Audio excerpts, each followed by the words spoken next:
Bonjour mes chers élèves, comment allez-vous aujourd'hui? J'espère que vous allez bien et que toute votre famille se porte bien.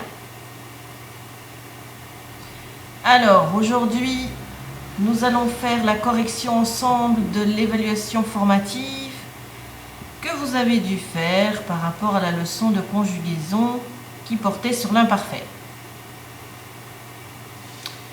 Première question, l'imparfait est un temps du passé.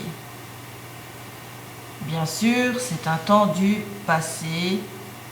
Ça porte sur des événements qui se sont terminés. À la première personne du pluriel, être et avoir se termine par ONS.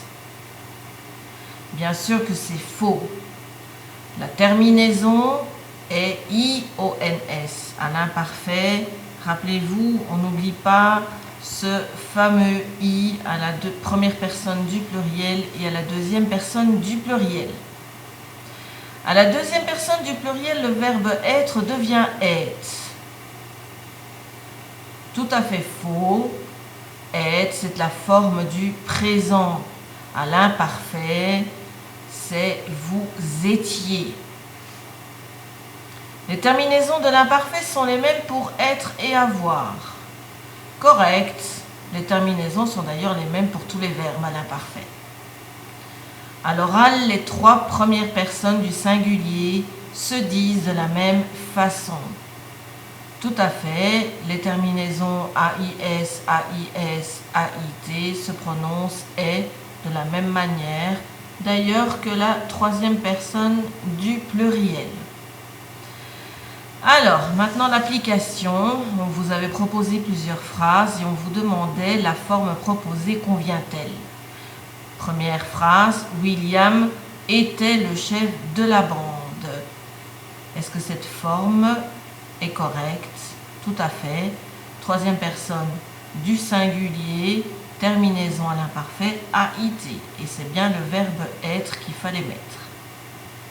Timothée a des patins à glace. Incorrect. D'abord, a c'est le présent, le verbe avoir au présent. Il aurait fallu mettre avait. Timothée avait des patins à glace. La forme à l'imparfait. Vous aviez mal aux dents. Correct. C'est bien le verbe avoir qu'il fallait utiliser et à l'imparfait, IEZ comme terminaison, donc c'était tout à fait correct. Le clavecin avait un instrument de musique. Incorrect. Bon, la terminaison était bonne, c'est bien troisième personne du singulier, AIT, ça c'était correct, mais ce qui était incorrect, c'est qu'il fallait utiliser le verbe être. Et enfin, tu étais malade, correct. C'est bien le verbe être, il fallait utiliser la terminaison deuxième personne du singulier, AIS.